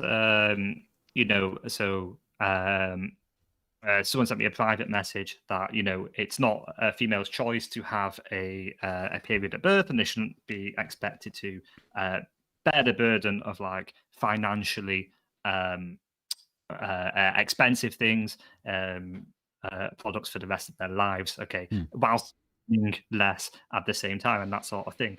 And yeah, that's fine. I get that kind of argument, but perspective of someone who doesn't believe, and this is a separate point here, from the perspective of someone who doesn't believe that the state should have a role in our lives, I don't really see it as the state's purview to be providing that. Now, if you were to say that redesignate these sanitary products as essential medical items, then sure, it would probably fall under the healthcare provider, which would be absolutely fair. But those sanitary products should include things for men. What about trans people? Like, would a female to male transgender person who still suffered from periods be able to access these things at the point of usage? I mean, I don't know. I've not looked at the policy that much, but it's things that should be considered. And in a fair society, we should be looking ahead. We should be building a society that works for everybody and not picking and choosing little groups of people. This group of people suffers something different, so we're going to devote some money that way. We should be looking at the broader issue and developing good policy that addresses the broader issue in the same way as suicide. Otherwise, I create an argument that says men deserve access to mental health more than women, because it disproportionately affects men. Well, that's a ridiculous argument. And so that's the same perspective for which I see the period products argument. So when it comes to access to mental health, obviously no one's going to disagree with that. Well, I'm sure some will, but I don't think you can reasonably disagree with that. When it comes to like so things like breast cancer and stuff, like taxpayers' money spent on breast cancer awareness campaigns, isn't it? So I'm just saying, when it comes to things like awareness campaigns, if you can do more good, specifically targeting that campaign towards men because it's more prevalent amongst males, and it's more of a targeted campaign towards specifically the large group that it affects the most, the group that it affects the most. Like, you're going to have more success than doing that at probably bringing down suicides than you would if you just had a broad like anti-suicide thing, which obviously there are loads of broad anti-suicide things, like things like Samaritans or whatever and that kind of thing, and all like various suicide hotlines and all that. So if there's no point, like, just from an ideological perspective, saying no, we can't have any kind of like targeted awareness for a particular group, because out of principle or whatever. But if that then did lead to a better outcome, like if it was more effective, then I just feel like you're unnecessarily hamstringing yourself there out of an ideology, I guess. I don't know, which I'm not saying you're necessarily advocating, but I don't know, these are like really complex, nuanced issues, aren't they, that aren't actually... Yeah, kind of making it up on the spot. Yeah, they're not actually easy to understand. Speaking of which, anyway, shall we move on to this topic, which in itself could probably warrant a 5-hour video on its own, but we're going to try and fit it into 20 minutes. So it touches on a few issues. I'll just read a little bit into this article and then we'll have a little chat about it. So, after trans activists try to ban irreversible damage, it becomes a bestseller. It seems the battle about the rights and privileges of transgender Americans has come down to what other people are allowed to say about them. The controversy over Abigail Schreier's book, Irreversible Damage, A Transgender Craze Seducing Our Daughters, demonstrates how far this battle has come. Schreier's book, which explores the phenomenon of many teenage girls suddenly and impulsively insisting they are now boys and how this affects their families and futures, has come under fire from transgender activists. Chase Stragio of the American Civil Liberties Union tweeted, Abigail Schreier's book is dangerous, polemic, with a goal of making people not trans. I think of all the times and ways I was told my transness wasn't real and the daily toll that still takes. We have to fight these ideas which are leading to the criminalization of trans life again. Several anonymous transgender Twitter users also expressed this belief and reached out to Target. It's always Target, demanding that the retailer remove the book from its shelves. Target promptly did. Well, there you go. After a heavy backlash that sent Schreier's book into the best-selling category on Amazon, including number 15 in all books, Target reversed its decision, also quietly doing the same for the removal of Deborah So's The End of Gender, debunking the myths about sex and identity in our society. I dream of and fight for a world where Abigail's book isn't the number one seller on Amazon under LGBT, Stragio lamented in response, where there is no market for ideas fueled by fear and of our existence and the possibilities we make possible in the world. So I guess really the the thing that gets the most attention here then is the cancel culture aspect to it. If what they're effectively doing by trying to just book burn and censor a book that makes a case, it's not even necessarily making a case against transgenderism, is it? I think it's I don't know, I've not read the book, but it's basically saying that if you have this sudden rise, then maybe it's a kind of cultural, societal thing and not necessarily like all genetic. But if you want to make a case for transgenderism or gender dysphoria, whatever you want to call it, is like a real phenomenon and something that's real medical condition, and this is the only way and they say this is the only way that we can deal with it, which is to have like a cosmetic surgery, irreversible cosmetic surgery, like to basically destroy the reproductive organ and take hormones or whatever. They're basically just changing the way that they look physically. And then that helps them, I guess, deal with, and it's hard for me to say because I'm not transgender and I don't know what it is they're actually going through, but I guess that physical change makes it easier for them to accept who they are and live their life happily. If that's the case, that's the only thing you can do, then just make a case for that and write a book for it. And make that the public consensus, because if the science and the facts are on your side, then you shouldn't have any issue really, making an argument for that and presenting it. Yeah, absolutely. And just quickly, JJ Fan says, great content, guys. Thanks so much, JJ. Welcome back. Not seen one of your comments recently. No, I haven't seen a comment. Well, I think you commented last week, didn't you? So tell us what you think of this trans issue, JJ. And just going back to what you said, Ryan, it's definitely more of a free speech issue than it is a trans rights issue, isn't it? Because it's not hate speech. Let's face it, it's not hate speech to look at the issue of gender and transgenderism and to present your own theory on it, especially when the theory is something like, okay, trans people exist, they have the right to exist, that's fine, you do you. But when we look at the rise in trans rates in a certain section of society, I'm going to speculate that there is something causing it or promoting it or something. And let's face it, I have a lot of sympathy for trans people.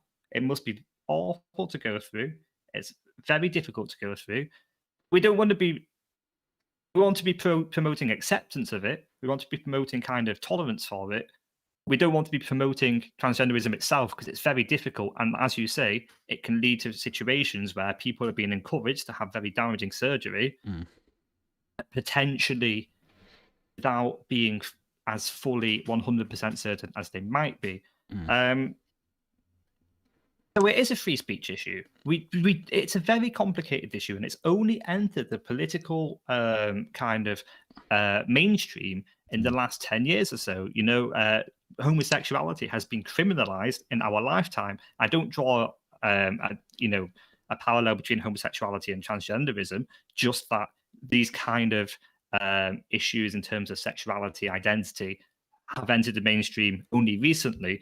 There is still a lot of thought and a lot of talk that needs to be had. And then more than that, people need to understand it as well, because there's a hell of a lot of people who don't understand.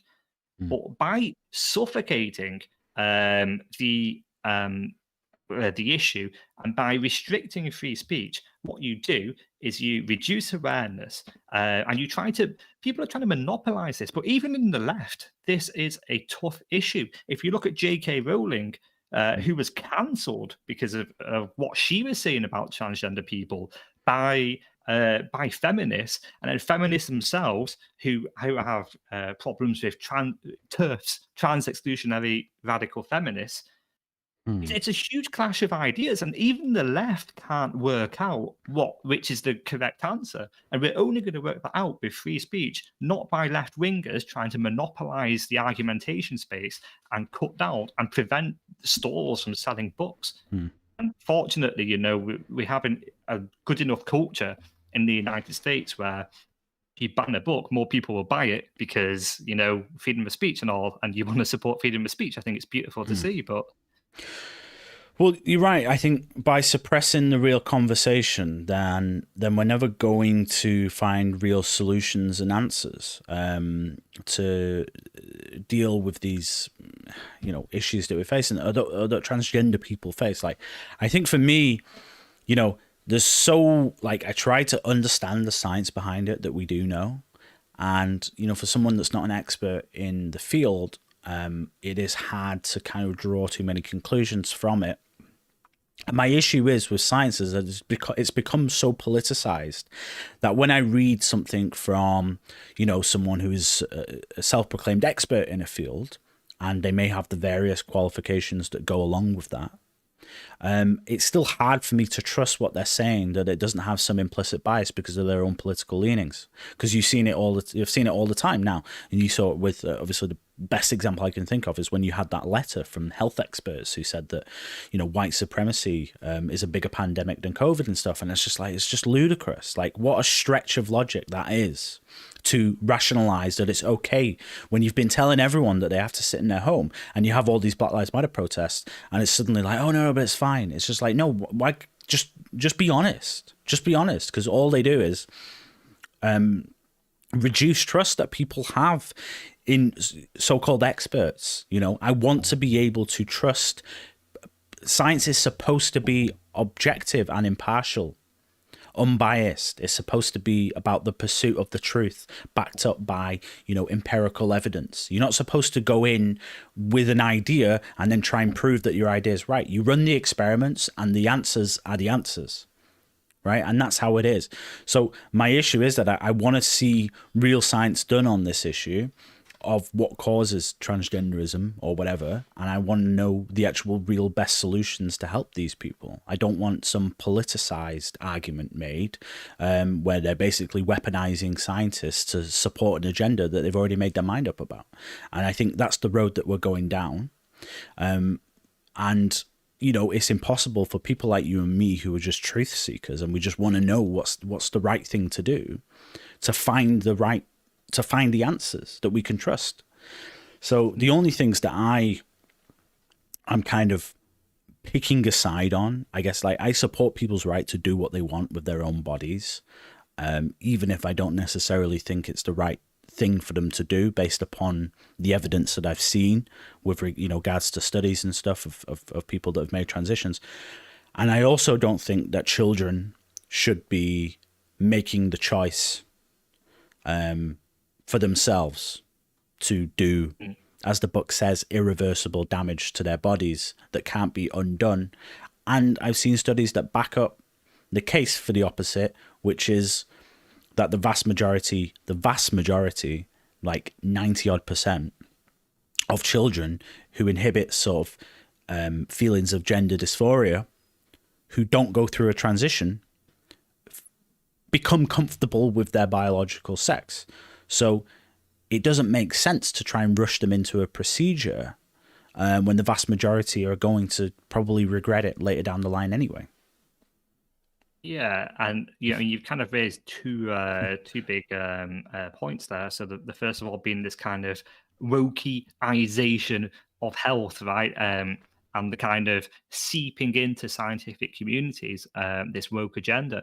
And it makes perfect sense, actually, because when you go through university, you're exposed to such a huge deluge of wokeism and woke culture, and it's coming from these kind of liberal professors and such forth, that you coming out of university irrevocably changed as when you go in, because there is no balance in universities. You go in, you get a left-wing professor, who, or even if it's not a left-wing professor, they can't say certain things.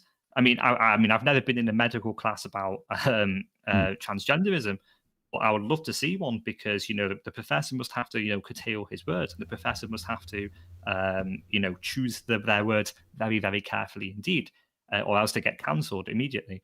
So you come out and you go into the medical profession, and this is what happens. You get people saying, okay, 10,000 people marched against racism, but don't worry, coronavirus won't get them because, or even if it does, it's a valid sacrifice because white supremacy is more dangerous. Like you said, it's so very dangerous and it's so irresponsible, this politicization of science. Wokeism actually kills. I mean, we're going to see it. It will have killed people by producing a very particular type of policymaker, of scientist, of engineer, whichever university educated profession you want to choose. Those people are irrevocably influenced by these woke ideals, and it has to change. And the only person who's ever addressed this in the last 10 years is Donald Trump. He banned critical race theory. So thank you, Mr. President. The second thing you raised, Ryan, about transgenderism. Look, I'm a radical individualist. Okay, I don't think the state has any role telling people what to do with their bodies. I don't think science has a role either. Like, you're right. We need to understand what's happening here. But if somebody comes along and says, "Look, I was born a man, but I'm actually a woman in my head, so I need to change everything," no, it shouldn't even be questioned. That should be given. He should be given a procedure. I'm not saying you're not saying that. I'm just saying that's my point of view, because it's not the state's business. If they can find someone who will give them the procedure, obviously, you don't believe that doctors should be coerced into, compelled, to do procedures. And there should be reasonable checks and safeguards too. So you should, as exists in the current system, I believe, you should have to prove beyond the reasonable degree of doubt that you are actually a transgender person. Maybe you need to go to a psychologist for 3 months or something. I think that's what happens in England before someone tries to cancel me by saying people have to go to mental health experts. I think that's the current system. So beyond a reasonable doubt, you're in a good state of mind. You're not doing it impulsively or whatever. There's a cooling off period, so to speak, and you can go through a procedure. But when it affects children, you have children saying this. As you said, it sits very uncomfortably for me because we knowingly, as a society, deny certain rights and privileges to children on account of them being unable to decide for themselves. They don't have enough experience in the world. They don't have enough ability to logically weigh up a decision. So they are denied certain rights and privileges. And if a child cannot smoke at the age of 17, then a child probably shouldn't be allowed to change their gender at 17, should they? Or at least not without a higher degree of those safeguards being employed. And parental permission granted. Well, even then, actually, parental permission.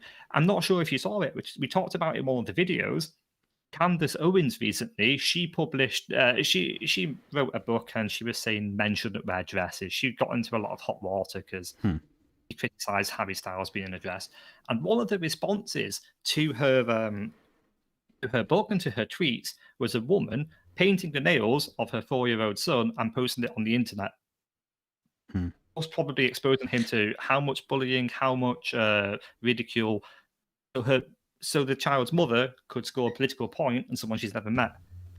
Yeah, there is a big danger in these loony parents, these progressive parents, forcing their ideas on their children and kind of falsely promoting it. Let's just say then, okay, so here's what just made me think of a point really, is that there are, like I said, I've looked into the science and what we do know about transgenderism and this kind of thing, and it's a multi-varied. There are many variables that determine your gender, right? It's not as simple as just it being the XY or the XX chromosome and this kind of thing. So, like, at a base level, yes, that's what it boils down to, right? Male, female, XY, XX. But things don't always go, as they're supposed to. There's variations in the way things are done, and it could be that certain, like, your body develops reproductive organs, but it didn't develop other characteristics that you associate with particular gender or sex or whatever, right? So there will be cases of people that are, I don't know, I guess I would use the term like maybe unbalanced or something like that. You know, where like physically in terms of their reproductive organs, they're male or female, but other aspects of what's going on in them biologically don't match up. I think there is, I mean, like I say, it's quite complex. I try to make sense of it. All I have is a biology A level, in sort of relevance, educationally speaking. So it was tough for me to make sense of it, but I think I'm right in saying that there is science to show there is a biological, it's kind of genetic component towards transgenderism, right? So it's certainly possible that that is the case. Now, putting aside then what the solution is for people facing that, whether it is to have cosmetic surgery or whether it is to, treat. And again, people are very touchy about the word treat because it's like saying, oh, you're saying that homosexuality is something that can be treated and transgenderism is something that can be treated. And it's like, no, because they're different things. But, do you treat the underlying cause then in another way, or is the only solution to have cosmetic surgery? And then the other thing is, how do you then differentiate? Like, say a child, 6-year-old child goes to a doctor and they're like, I'm a girl, biologically a girl, but I think I should be a man, or I think I should be a boy.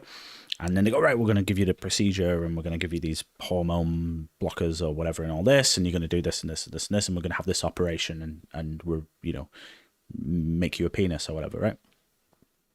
Now, how do you know? Like you say, there are people who, and this is a phenomenon that happens often, actually. I mean, it's still rare, I guess, but it's not like so rare that you'd only see like 1 or 2 cases of it. It's not uncommon for single parents, usually single parents, and usually the mother, to be honest, want a girl as a child, and when they don't get it, they raise their child like a girl anyway. And you end up in this situation where you've got like boys that have been basically raised and treated and told they're a girl by their mother because they're so messed up in the head that they want them to be a girl. And then let's say they go to the doctor and say, no, I am a girl. Like, without really diving deep there and figuring out what's going on. And like you say, have this child go and speak to psychologists and this kind of thing and professionals. How do we differentiate between the biological people that have a biological predisposition towards being transgender and the people where it's all neurological? How do we differentiate? We can't. So you can't, if we don't dive into it and speak to them, we can't do that. But it seems to me that the argument that I often see is that if someone says that they think they're a male in a female or female in a male's body, that we should just listen to them, and that's their right to make that decision and choose for themselves, regardless of their age. I don't think that's the right way to go, and I think you'll end up with a lot of people regretting making that decision. But you agree in adults it should be like that, or no? I agree, yeah, basically just out of libertarian principle that people can do as they please with their own bodies. But I do think that just because we think that they should do what they want with their own bodies, we shouldn't, research this further and figure out, make sure 100% that that is the only solution to help them. Yeah, that's kind of the crux of the matter, isn't it? Like, there is a lot of science to be done on this. There is a lot of investigations to be done because it's something we know very, very little about. And scientists and doctors and such forth, they should be free to research this subject without fear of cancellation. They should be able to do it without some lefty coming along, listen, I was going to describe a typical lefty, but you know exactly what they are in your head.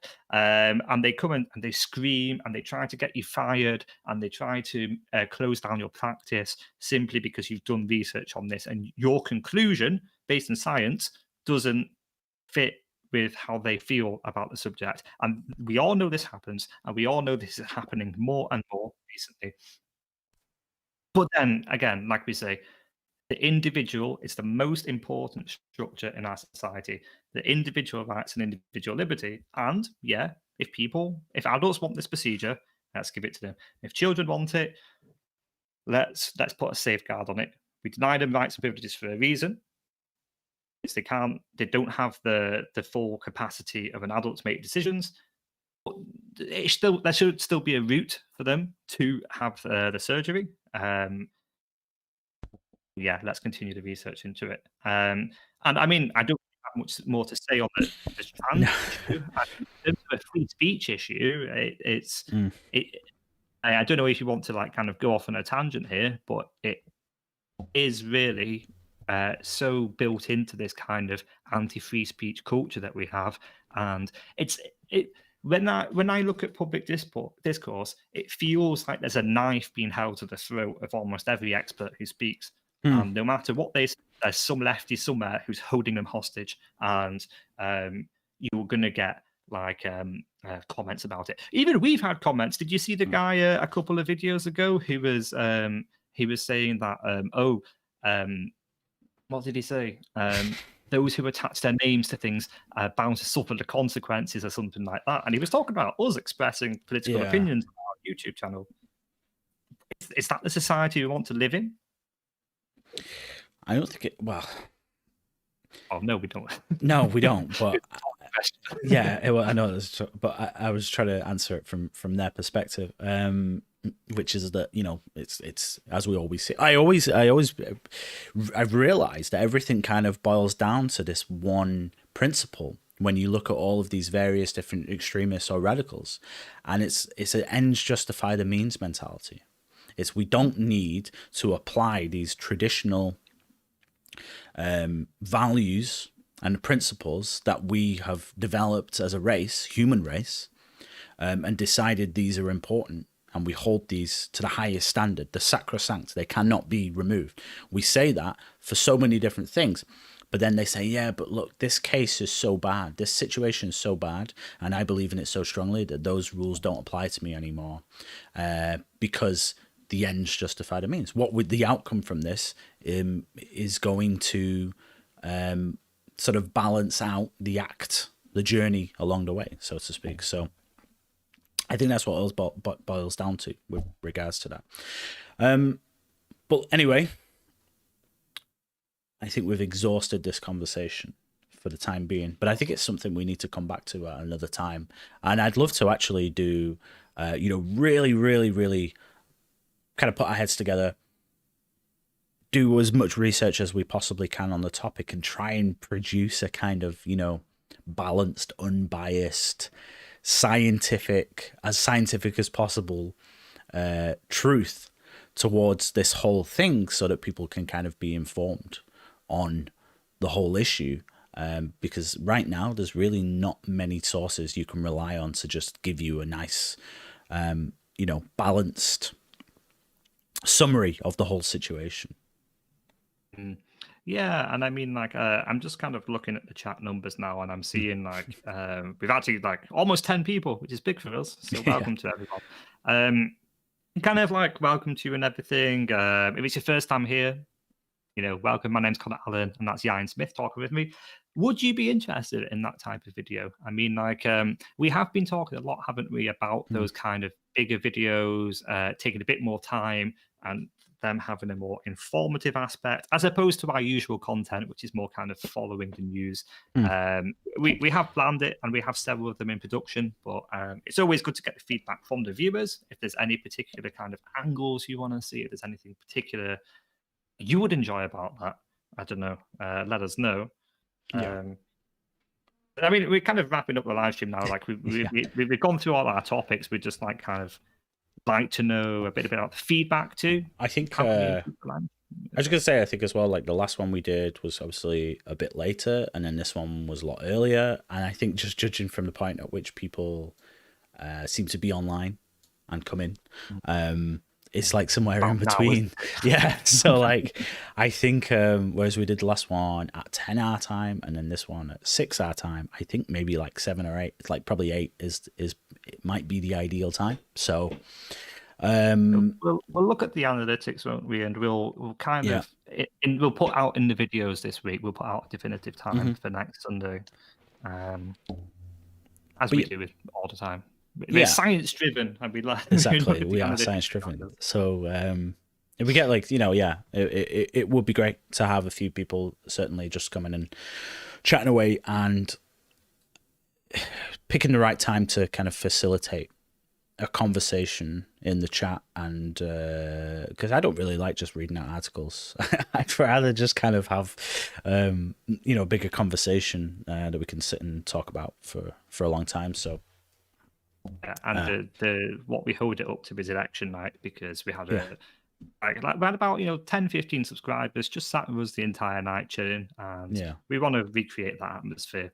And get you guys telling us your opinion, reacting to it, and that sort of thing. So I think preliminarily speaking, we'll probably do the next one of these then at like 3 p.m. Eastern. I guess it will be 3 p.m. Eastern. And then I was subject to change, obviously, but then let's get a schedule of like 3 p.m. every Sunday, and then everyone knows, and then that would be great. Absolutely, that sounds good to me. Yeah. So I would just like to say thank you everyone that has watched, and all the people that are here now, all 7, 8 of you. That's the peak, which is a shame that it comes at this endpoint. But so just as always, if you do enjoy, I assume it's mostly subscribers here anyway, but if you haven't already, then do subscribe. We're looking to really diversify the content and do different stuff, and we've got loads of different ideas and things that we want to do, and we're just in general really enjoying doing this, and it just means a lot when obviously people come and say hello and stuff like that. So thank you very much.